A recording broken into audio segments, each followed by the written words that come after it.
Hello and welcome to The Truth Behind the Truth. Yes, indeed. Want to welcome everybody to our wonderful, wonderful show tonight. Well, we're going to talk about your mind, get your mind right. Like we said last week, we'll get some mind right this week, guys. It's going to be exciting. But we have, yes, definitely Dr. Nicole Benton tonight back with us, tonight. So it's going to be a really, really exciting night. Want to welcome our social media base. Thank you so much for tuning in. Our TikTok, our Instagram, our Facebook, and as well as our Twitter page. So we live on all social media now. We're really excited about that. Definitely. And for the very first time, in studio tonight. All right, for the first time being a part of us tonight, we have a wonderful in studio guest, my little baby sister, Miss Natalie Swoole. We are so glad to have her. She is visiting us out here in LA. Okay, came to get away from Atlanta. Yeah. Okay, I understand why. California seems a lady place to run when you want to get rid of leave Atlanta. Truly.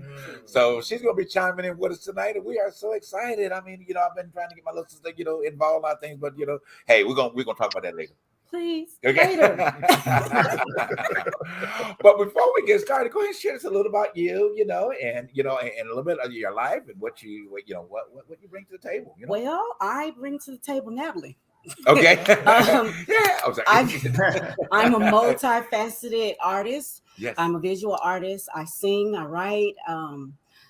I love visual art a lot better than dealing with people in the studio. When you're alone, you can create better. Okay. I encourage people. I'm also an evangelist. Okay. From time to time, more street evangelist than in the house.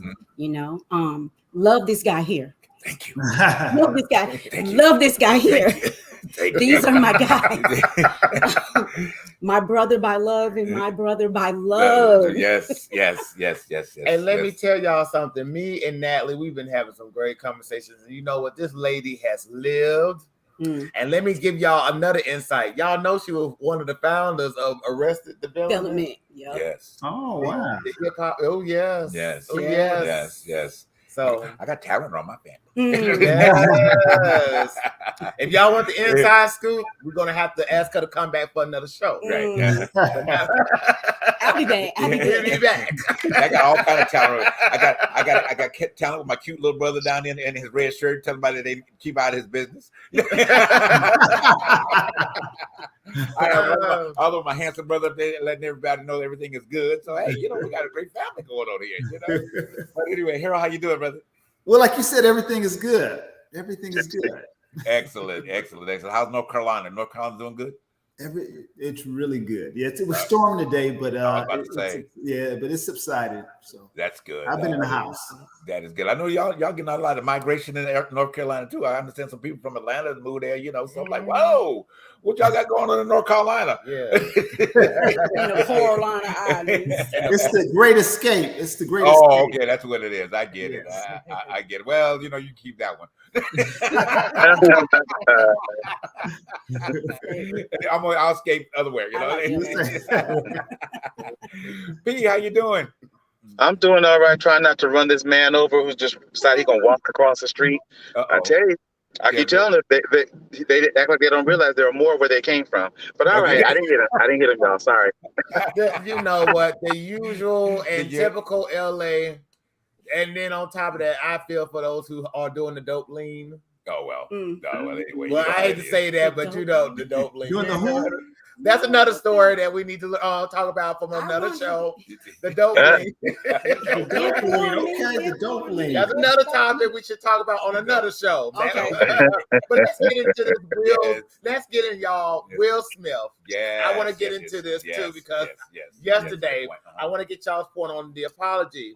Well, how did y'all feel about it? Well, I'm gonna start it off real quick. I hate to interrupt. I'm gonna say it real fast. Now, I think it was apropos. I think that the time element that he took to regroup himself, stepping away, and doing the personal research that he needed to do, to come forward and not in anybody else's time, somebody tell him when he should have done it.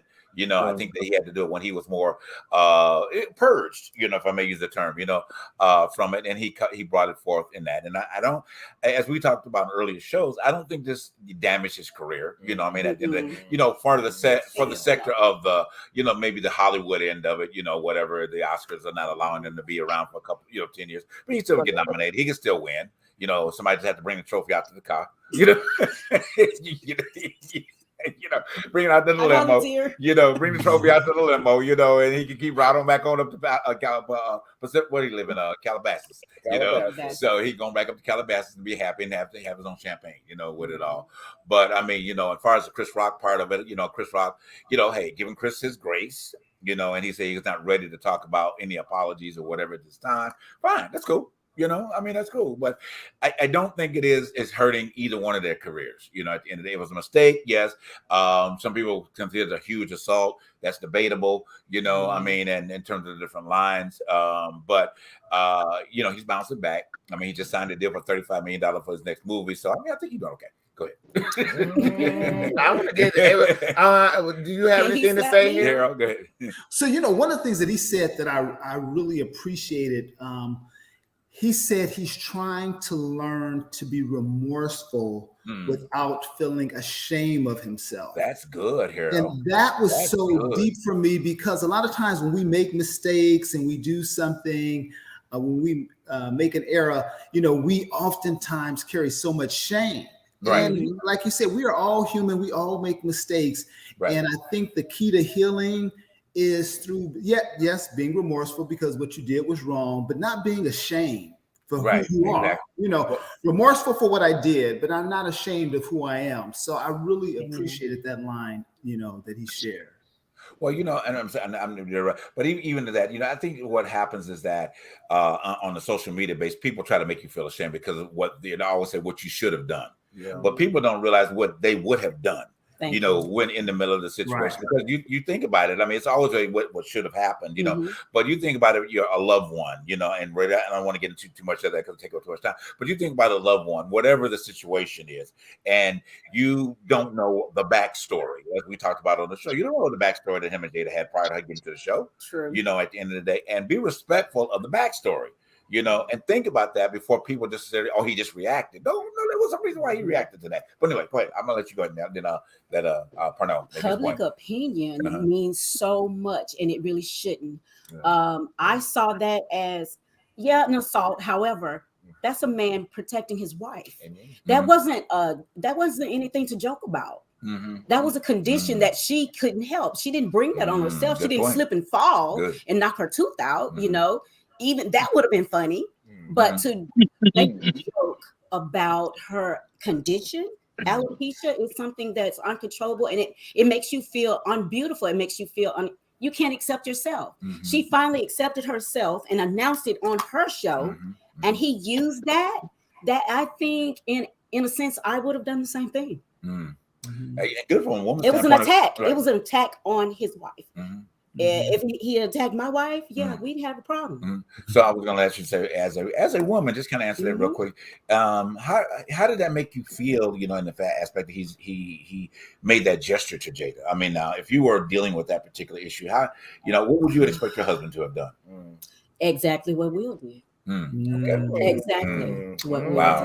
Good point. Exactly. Good point. Excellent. And apologize to him later. Right. But brother, we're from an era where you get messed up where you mess up. Right. Okay. He messed up on stage in public. So he was publicly humiliated. Wow. On site.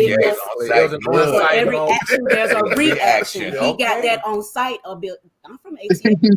He's on site. All right. I love it. All right, man. Go ahead. Hilarious. Well, I love the fact that Will. Well, one, that he made this account because he really did not have to make any public apology to anybody. There's the whole thing. Like, I got to tell y'all a damn thing. I'm gonna say what I'm gonna say, and that's all there is to it. And Chris and I will handle this how we handle it. But because it has been such a source of controversy, but on one hand, people are like, yeah, he should have slapped her. He was, he offended his wife. And the other people are going, okay, yeah, but that's not the way to have handled it in that forum. Because, as Will said, it was not just his moment that was affected, but it was also other people who were winning awards that night, like Questlove, like he mentioned specifically. Like, I took away from his moment because I lost control of myself in the heat of the moment. And the fact is, like, that he said, there is no part of me that thinks that was okay in that moment, in that situation. It's different if you're out in the club somewhere and somebody says something about your spouse. Yeah, slap the hell out of them. But in that format, that event where it was, it should have been handled a different way. It's like, okay. And it wasn't even so much the slap as much as it was the cursing and yelling after the slap. Okay. That was really the part that was kind of like, whoa, okay, now we are really have gone beyond the pale with that. But I addressed Will on his video, and it's like, I hope for healing for everybody. The relationship, the friendships may never get back to the point pre-slap, but that everybody will eventually be able to move on and heal and go like, you know what, it happened. Let's put it behind us and move on. Like he said, he and Tony Rock were boys, and that relationship, that friendship may be irreparably destroyed. They may never get to be bad, but hopefully they get to a point of what's the word I'm looking for? Of respectability, to be able to see each other, not be ready to go on site anymore. Just like, hey, it happened. We cool. I don't have any other negative words to say to you. You don't have any other negative words. Let's just go on. Let me ask this question. Hollywood history. Did John Wayne ever apologize to that Native American that protested in the way Native Americans were portrayed in film when Marlon Brando didn't go get his Oscar that year? Because you do know John Wayne almost attacked that woman on stage. I just want to say, because people say this should have never happened at the Oscars. It had happened at the Oscars. And to be honest with you, there was a lot of his contemporaries that fought for John Wayne to keep coming to the Oscars. I just want to say, as Black people, as people of America, let's not forget, when it happens on site, it's of a human error, but this has happened before. And to be honest with you, Will Smith should be forgiven. Case closed. Absolutely. White men don't have to apologize for their actions. You know that. Come on. With that being said, okay, we're gonna go ahead and get ready for our break. But when we come back, we got the wonderful Dr. Nicole Benton with us, and we're gonna dig in. We maybe talk about the slap. Okay. Again, all right. We'll be right back after this break, guys.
All right, and we're back, guys. Thank you so much for tuning into the Truth Behind the Truth.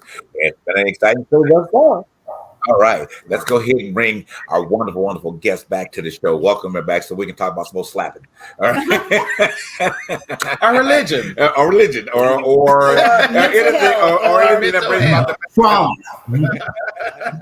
Exactly. Let's welcome her back to the show, the wonderful, wonderful one, Dr. Nicole Benton. Yes. Hello, Nicole. Welcome. How you doing?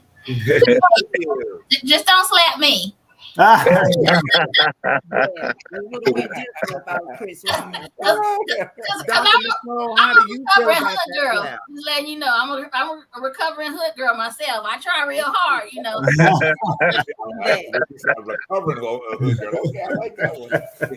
But Dr. Nicole, how did you feel about the apology? Do you think it was warranted? So, you know, when you think about the entertainment industry, there are things that you have to do for, you know, your image. But if a person like me, I believe in people just being honest with themselves about where they are in the situation within itself. Anybody can snap. You know what I mean? Given the right circumstances, I do believe there's some history behind that whole situation that runs deeper to make him go off the way that he did. But anybody could do that. You know, you didn't see them. What was the actor who shot the guy on the set? I mean, I remember him coming on, but they didn't drag him through. I can't remember his name right now. I remember the incident. So you don't hear that much about that stuff. And to me, certain things get drug out depending on who it is. And, you know, so I just feel like people need to leave Will Smith alone and his wife, to be honest with you. Exactly. I mean, I can be honest about this real quickly, going with the questions, but you know that ex-daughter-in-law that I had. Okay. Yeah, and you know, look, I'm gonna tell you, Nicole. Now, I probably would have been seeking you therapy in Atlanta, okay, because I would have slapped the you know, because when you're put in a position of, I mean, complete, and you know, this complete disrespect. You know what I'm saying, and saying things that you have no business saying. Period. You know, it was fortunately there was nothing but a cell phone in the air between her and at the time that those conversations that were going on, because literally I probably would have done the same thing. You know, I mean, really, because I mean, and she has the type of behavior that it would be, you know, this with the finger, okay, and then, you know, and the finger would got broke, she got slapped, and everything else in the process. And then Harold and then Parnell, everybody would be getting me out of the DeKalb County jail. Okay. You off, JV, but remember her address. I'm from the Slapper-Ho tribe. Okay. Not a Navajo. Not that hoe. Not the Navajo, but slap that hoe. Okay. Hey, Dr. Nicole, so you specialize in trauma. I do. And one of the things that Will Smith said in his interview is that disappointing people is his central trauma. And I'm wondering if part of what may have triggered him, you remember when Jada looked at him, you know, gave him that look. I wonder if that was triggering for him, you know, as, you know, she was disappointed and that triggered him to act. Can you speak a little bit about, you know, trauma and how things might trigger, you know, a reaction like that? Well, I mean, it's like anything in life, kind of what we were just talking about. Anything can trigger you when you've had an experience that wasn't pleasant and that may have, you know, whether you were heartbroken, betrayed, whether you were hurt, you know, when you had an unpleasant thing or somebody, when it's emotional is worse. We kind of call those invisible wounds. So when you start talking about, I think you guys was talking about remorse and shame, you know, a lot of times we don't forgive ourselves, let alone forgive the people. And so we carry that stuff. And I think we were saying earlier, he said, you know, that the disappointment, because his father, you know, was always disappointed in him, you know, that will carry out for years and years until you forgive yourself. You know what I mean? Because sometimes we don't look at, when people do things to us, sometimes we don't realize that they're also hurt people. Right. And that a lot of that stuff just keeps carrying. We will internalize other people's stuff based off of what they say to us. Yes. And instead of looking at it for the truth, like, well, really, I did my best. So I don't know why this person is disappointed in me. We're not going to see it that way because we want, especially a parent figure, or somebody that we love, we want them to be, proud of us, that we want them to have these certain feelings and nurture us. But when we don't get that, then we internalize it like, oh, it's me. But it's not. It's something going on with them. Yes. Natalie? I mean, I would love for Natalie to ask this because you know what? To be honest with you, I think we all understand about living up to somebody else's high expectations, and you know what? And I can tell you, living this life is never easy to live your own life because you always in fear of somebody else's opinions and disappointments. But I think, to be honest, I really, Natalie, you know what? I'll let you have this for because you know what? This is I wanna hear what she has to ask. Well, I've learned over the years with the conflicts that I have in my own family between my mom and I. I'm her oldest. I'm the first one to go to college. I'm the first. Bottom line, my mother was from rural Georgia, came to Atlanta, met, married, had me. She didn't know anything other than get a man to take care of you. So when I come home, 16 years old, Mom, I have a 4-year scholarship to Howard. Where's that school at? In DC. Oh, you're not going. I had to get a whole family, my whole family tribe had to come together to get her to even allow to sign the document so that I could go. Never mind you that your daughter is an honor student. I'm in a National Honor Society. She never applauded me on that. Everything I tried to do, I was the first Black gymnast in the state of Georgia to make their top 10 list. No accolades for that. No, well, baby, that's not gonna get you a man. That's all she. You gotta be a man. You gotta cook. You gotta clean. So I did all those things. I finished school. I went to college. Yes, I messed up. And as soon as I got home, I told you. Yeah. But later on, my family let me know that she had been traumatized. She had some things that happened to her with my grandfather that totally traumatized her. So she was stuck there because she couldn't forgive him. She couldn't forgive herself. So every time I came up with another accomplishment or another trophy, she couldn't see past that. She couldn't get over herself. So finally, I just pulled away.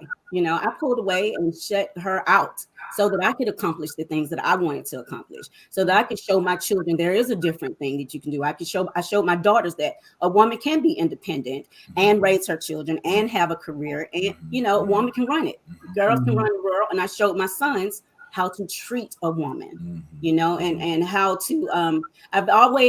I tell my kids this: I don't care if you're in a spitting contest. Mama's there to cheer you on, because I didn't have that. Right. That and turned it around. I didn't accept. Some people, let's say a rape victim, when you're a child, you get molested. Some children go on and molest other children. Some children shut down. Some children forgive, move on, and be successful individuals. I'm one of those. That's God. That's that God thing that's in me. That's not, I don't attribute that to anything else other than God. Yeah. I think, I talk a lot about this in my book, because what we don't realize is how generational, lies and traditions and family secrets, these things carry on so much that we never really know the truth. We're just living through it, right? And so when you don't get the love that you want, or the love that you are yearning for, it's going to go in different directions. A lot, it's based on your will, it's based on your ability to have faith and hope. And a lot of times that goes away as young as 2 years old. Right? You know what I mean? But one thing you said was interesting. You know, in a lot of us will turn around because we didn't have something, and we will kind of push it like, okay, we're gonna make sure we do this for our kids. You know, and me and some friends were talking about that recently because some of our kids are spoiled rotten. They think they ain't got to do nothing these days, right? And it's because we felt like we had to overdo things. Thank you. Overcompensate. Because we didn't get it. And I'm like, no, that wasn't the move, because we really should have been healing, so that there should have been some, just more of a healthy sense of self for everybody. Yeah. But we don't get that a lot of times until we get older and go through more things. And it is all, and one of the things that I talk about, is that it's all spiritual. I may be a clinical mental health therapist, but I've seen things, in hospitals with people in psychosis and things that I know was spiritual, right? And so when you start really taking that and putting it with mental health, everything about us is spiritual and boils down to what we think, right? So if I think that, I was this good child and my mother wasn't there for me, so I'm gonna go, like you said, some people will go all the way to the gutter, and some people will go all the way up.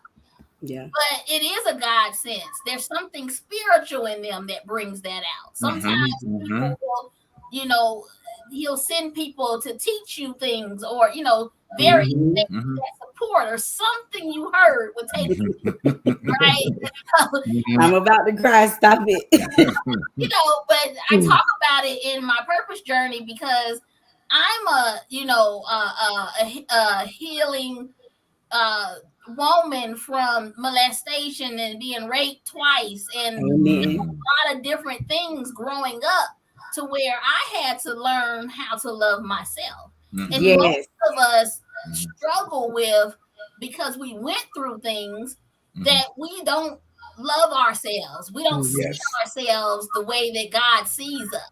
Right. And that's when mental health issues start. Why? Because I'm believing in things that's not true. That's true. That's right. That's right. That's right. That's right. And then it's caring and caring. Those are those generational things that I was saying. And then we get all these personality types based off of those belief systems.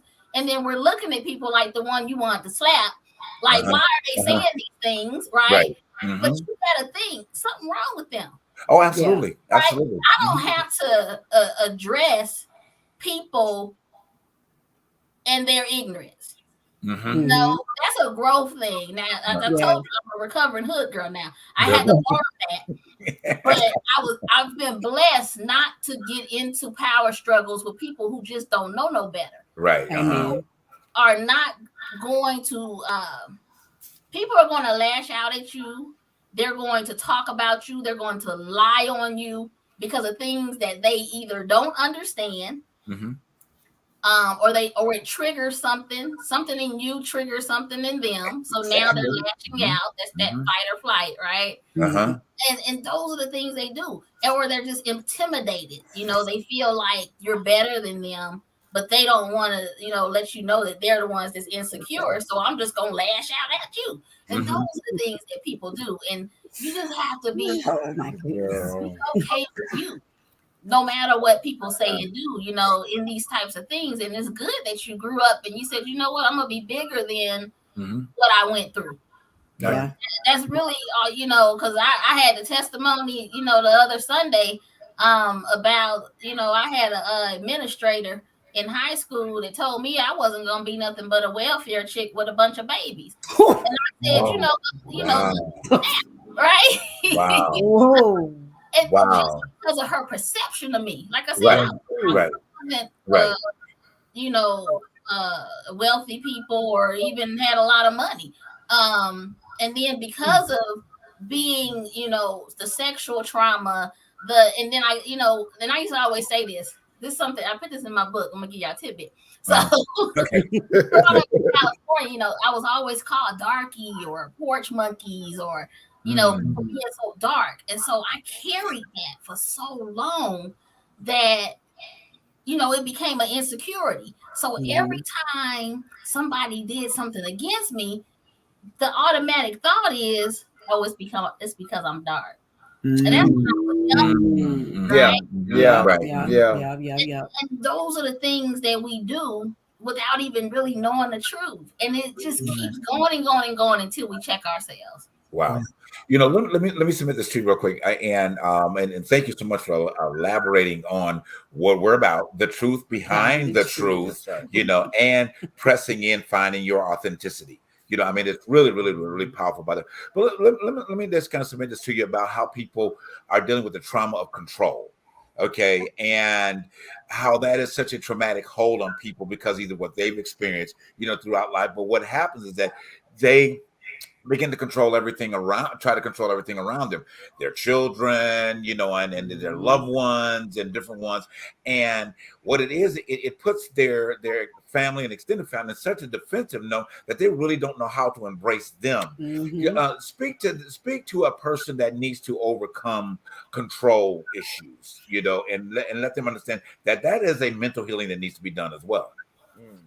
So people who are controlling are always living in fear that somebody's going to do something to them. So therefore, I'm gonna beat you to the punch, right? It's not what it all. Nothing is what it seems when it comes to people who have been traumatized. It's just like the bully. You know, people who are bullies are extremely insecure. That's true. That's right. true. So it's the same concept. If I'm always trying to control everything around me, it's because I don't want to give people the opportunity to disappoint me or hurt me.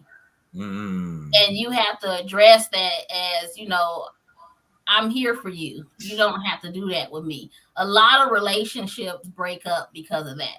Or that it breaks up because they assume someone's trying to be controlling and they're really just trying to get an understanding sometimes. You know, that's a very broad subject because there's so many pieces that goes with it.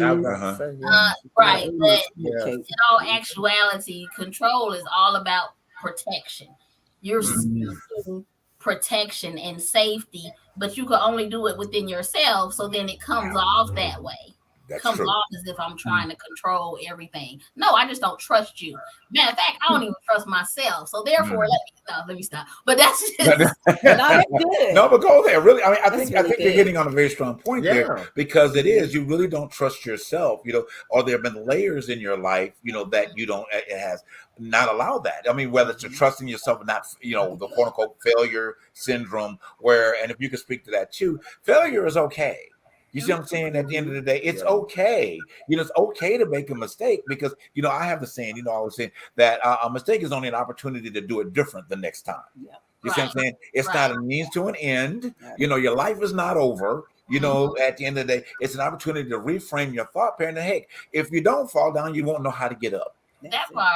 And failure is a part of success. How else would you learn? You Absolutely. know, we go through traumatic situations for our growth. Not to keep us down. I always say you can cry over spilled milk, but you can't let it stay there and spoil. We got to clean it up, right? And so the idea of failure is that it's necessary because you have to be stretched in order to, you know, be placed enough to grow in where you need to be, right? It's like clay and putting it all together, and that's really what it's all about. And it's like most people who fear going back to what Will Smith and the disappointment, when you have issues disappointing people and you think that everything is supposed to be, you know, dress white dress, you know, that's the military in me, dress right dress. It really comes from because you don't want to disappoint people and this and that. Like, I have to put on my best foot. I can't show nobody that I have a weakness because of what somebody, you know, every time. That's why we got to watch what we say to our kids. You know, if our kids do something wrong, we can't just beat them up so bad and not build them back up, you know, because that's the remnant of that. Right. All right. So we're going to take a break. Yeah, we got to get it for a quick break. Harold, I know Carol has got Carol has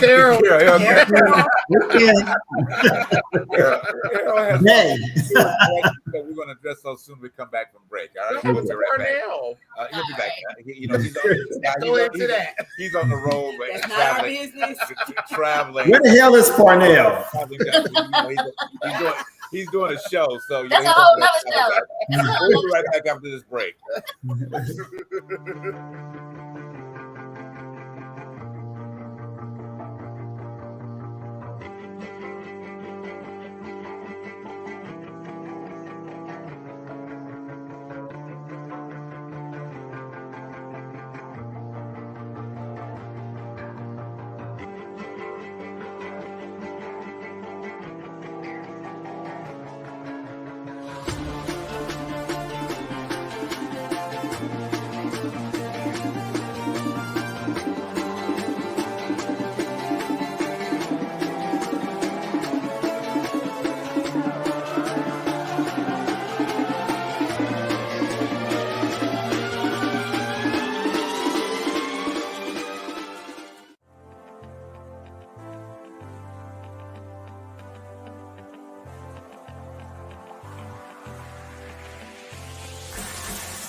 All right, and we're back, guys. Thank you so much for tuning in to The Truth Behind the Truth. Yay, we got Parnell back. I'm back. We were saying, where the hell is Parnell? Your promo was up, like I said, where in the hell is Parnell? So it kind of came up on play. Right on point. Anyway, go ahead, Ariel, with your viewer questions. Yeah, so Sandy from Detroit had a question. She said, my godson, who is now 30, is suffering from parent abandonment. His father never wanted a relationship with him.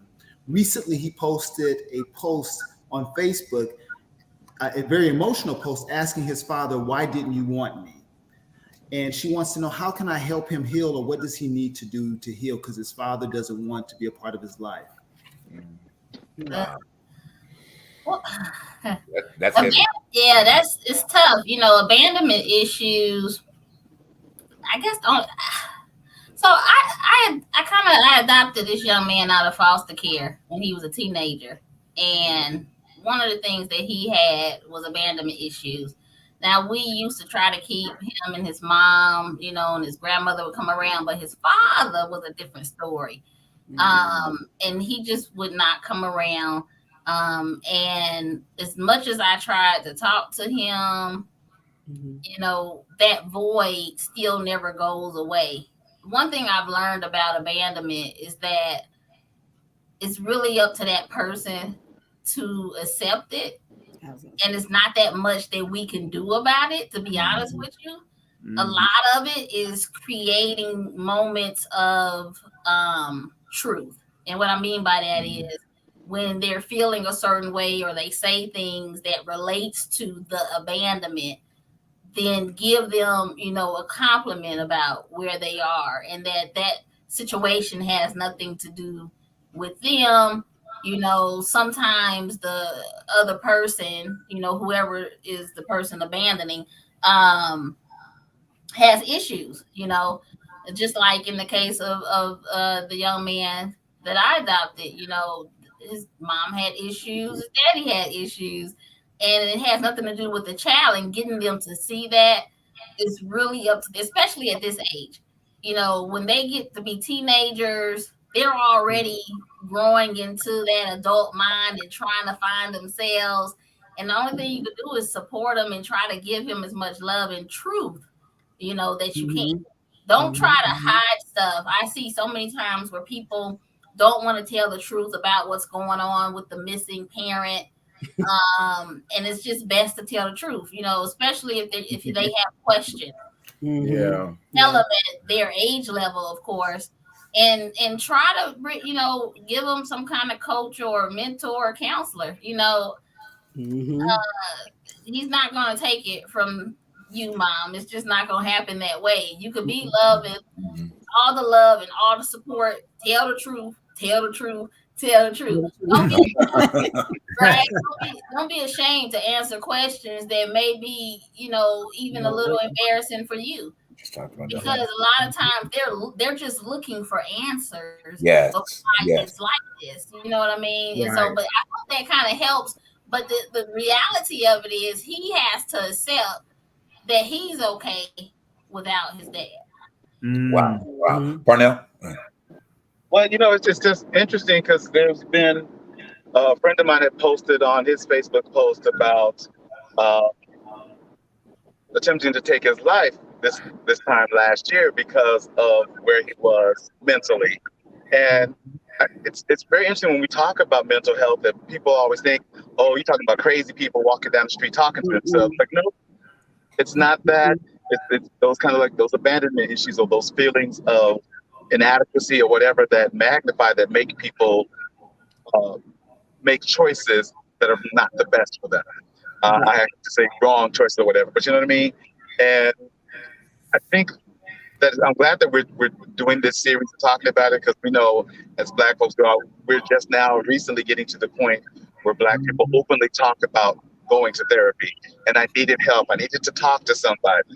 And that it's not a sign of weakness or a faulty character that you need to talk to somebody for mental health therapy. So again, I'm so glad to have you on our show and be a friend of the show, that we'll be having you on time and time again. It's like, yeah, I like it. I need to come to LA. I was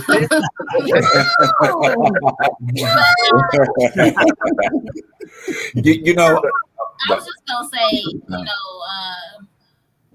mental health, and I like to call it mental wellness. It's it's necessary. The reason that I started holistic care in my practice is because the mind, the body, and the spirit, they have to be aligned. That's true. In order for you to be, healthy, and I was telling people, that because of, the way society microwaves everything or puts things in your face, like this is what you have to be or you're nothing, it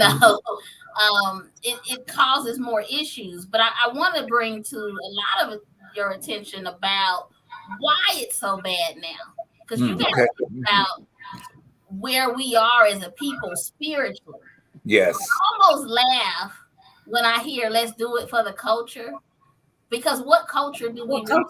Yes. There is no real culture in the Black community. We have identity issues when you think about colorism.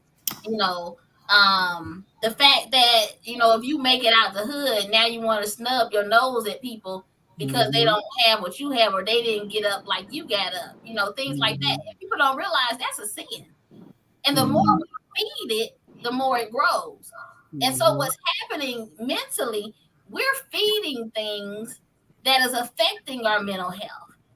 And, think about this. We just went through a pandemic, or I guess we still in, I don't know what's going on, to be honest. Right. Just went through all these things to where things are not what they used to be. And people are trying to figure things out, and they're very anxious and they're scared. Yeah. And it is causing a lot of suicide and things, going back to because they can't control things like they used to, right? You're right. Exactly. So now you have all this stuff. So now we're feeding fear. We're feeding anger. We're feeding doubt. And the more we feed these things, it plays on our psyche. Right. And it's all spiritual. That's the thing that I really be trying to get people to understand, because we're spiritual beings first. Right. You cannot heal without healing what's inside of you first. That's right. That's right. So a lot of people who are struggling, and especially struggling with depression and clinical depression and suicidal ideation, they lost their faith, they lost their hope, and they lost trust not only in the world and other people, but in themselves and God. And everything that we're doing, where we're feeding against ourselves, basically taking us further and further away from the person who created us, and now there's no purpose. So you see all this chaos, and I feel confused, and I have it's a never-ending cycle until we reconcile with ourselves. Right. So we say, I don't care what you say or do. I'm going to be me. Right. Right. Yes, sir. I see you. I want to also ask this. Do you also think men's organized religion is playing a part in this frustration as well? Because I've been noticing within the culture, you have two incidents that's been going on. We talked about this in the last show with Kim Burrell, Pastor Kim Burrell, and now Pastor Whitehead in Chicago.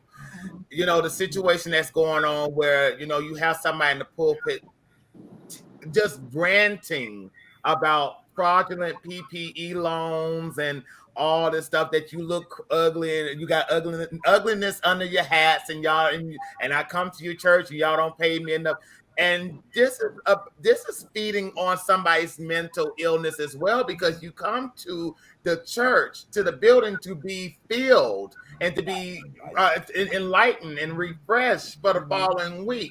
But you hear man's interpretation of their spirituality of God and infusing that nonsense into what they feel like the word is based on. But I also want to ask you, is that also feeding into our fears and anxiety and depression and suicide as well? Because I think the church has something to, has been playing off of this, and especially within politics. And I want to also add this with the adjustment of Roe v. Wade. And that's another topic. But also with the evangelicals that's been pushing this agenda. Do you think also with women's bodies, that's also been feeding into this and all of this social frustration too as well? I just want to ask that question. So that's very loaded. Let me loaded. Very loaded. Let me start with what you started off with. So when you go to college, you learn about sociology, and there are systems of the world, and one of them happens to be religion, right? Right. Then if you go further back and you understand that religion really doesn't have anything to do with God. But nothing. Say that. Can you say that again? Nothing. Nothing. Truthfully, if I'm a theologian. My doctorate is in theology, so it's not that but I've studied religion all my life. It seems that way. And the reality of it is, we have traditions and things that have nothing to do with God. Therefore, we're absolutely. Wait a minute. I'm sorry to cut you off. Can you say that one more time, please? But in the back of the sanctuary. Okay. Because I was just explaining this to somebody the other night. The oldest religion is Wiccan. which is actually witchcraft, right? They call themselves the good witches. And they were the ones that the church people used to burn on the stakes because they were doing apothecary or herbalism, and they were saying you're healing people and that's the devil. Okay. So let's fast forward when we start getting into these different ideologies that created religion and denominations. They were just ideologies that people identified with because we are tribal. You know, the Bible puts us in tribes, right? So we're tribal people spiritually. When we go to church, we're supposed to be with our tribe so that we can be accountable, we can have edification and all these things to go out in the world and do ministry. But what has happened, people's ideologies are no longer tribal for the greater good of the church. The church, the people. Right. It's become very isolated, and it also has become very cliquish. So if you don't believe what I believe, then you're nothing. But people don't realize that we have different tribes and they have different roles in the church.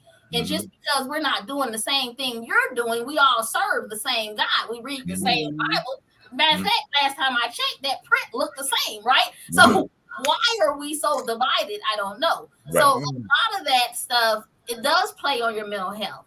And I'm going to tell you something. If you really look at spiritual warfare and how that works. Okay, Nicole, let me interrupt you. We got to go to a quick break, but we're going to pick it up right Hold on to that. You don't lose that. Hold on. This is some good stuff. We'll be right back. We'll be right back after this break, guys. No.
All right, guys. Thank you so much for tuning in. Once again, it's been a powerful night tonight, boy. I'm telling you. Whew, I don't know how we even just to digest all of this at one time, but the guys I want to do definitely encourage you. If you missed any of this, please go back and watch it. Yes. Okay. Slow it down, play it back, whatever you need to do. We'll be here. All right. Definitely do that. All right. Go ahead, Nicole. What's your point you're making? Ooh, okay. So I guess really what I was saying was that this division, the different ideologies that's creating the division does play a huge role on mental health. And it's the reason why, the enemy can play on people's emotions to create mental illness. If a lot of people who are in psychosis, we call it religiosity. And you will hear them talking about the devil and this and that, but it starts playing on you so bad because of being cast out. Think about this in families. The person who always tells the truth is usually the black sheep. Why? No, but why? Why do you think that's the case? Because our truth is not their truth. Right. It's not the truth that they want to hear. That's true. Right. And so what happens is that even in families, when you're a truth seeker and a truth teller, you are often, isolated. So when you get into a lot of these churches, it's pretty much the same thing. If you don't go along to get along, then you are isolated. And that can create a lot. That's where church hurt and what turns people away from church, or it turns people away from God because they try to connect what happened in that building with who God is. And that's what's so dangerous, right? We got to teach people to have a relationship with God. Absolutely. Because the more you have a relationship with God, the more you have a relationship with yourself. And then nothing anybody says or does should be able to penetrate what's going on with you because you're close to him enough to be able to see when a liar is a liar and a fool is a fool. So those are the things that you have to, really be mindful of and how that works with your mental health. That's why I studied the 7 deadly sins, because I wanted to show people what they're doing and what we're doing to ourselves. That moment there is just so impactful as to what you've just shared, and it, I really would love to see that. And that's, I think, part of my quest out here is to celebrate those freedoms and let people know that they are free in Christ to live the life abundantly that they've been destined to do and break free from the bondage of religion. But unfortunately, in our culture, religion plays such a dominant source of our mental health. And we can't, and as Black people, you can't rise to the occasion because you think about what mama and them said, what cousin so-and-so said on the church down the lane, and they don't know. They don't know you spoke to it, and it has created this whole traumatic event that, that people even try to go to the places of what we call synagogue on Sunday trying to get relief from this, and yet they're being spewed with the same negativity and walking out more traumatized than when they went in. It creates bondage. It creates bondage. And exactly. The biggest lie that Satan has ever told anybody is that blood is thicker than water. It's just not true. Sometimes you're born into a family to get away from them because you're meant to go out, but we can't see that. We would rather hold on to something that's hurting us just because of the word family. And that's not what it is. Our family is who God puts in our way. Our family, our real father is God, right? And so even for the young man who's struggling with not having his dad, you got to be able to look at God and say, well, you're my father. What do you want from me? What do you want me to do? You know what I mean? Because a lot of us suffer from that. And once you get that, then you can start, that's why I said seek ye first the kingdom of God and everything else will be added to you because Nicole, I'm sorry. I'm sorry. I hate to cut you. No, I hate to cut you. Tell everybody how they can get in touch with you once again, okay? And all your websites and what have you, please. The best thing is www.mh.life.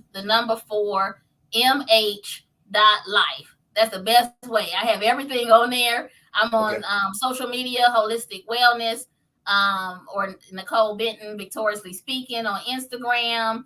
I got a toll-free number, 855-795-3537. Just look me up. We're there. I got a whole team. We do life coaching across the country, even in other countries. So we're here for you. Get my book. It's also on my website. Yes, indeed. We want to live that 7 life. Absolutely. Thank you. Thank you so much, Nicole. It has been such a powerful night. Again, you're welcome at the table at any time. All right, and we'll set up another time to continue this conversation. This is a continuation. It really is. Yes. Guys, thank you so much for tuning into the Truth Behind the Truth tonight. It has been once again awesome, enriching. Take what we said and learn and put it a part of your life. Amen. All right, we'll see you next week on the Truth Behind the Truth. Good night. Thank you. Thank you.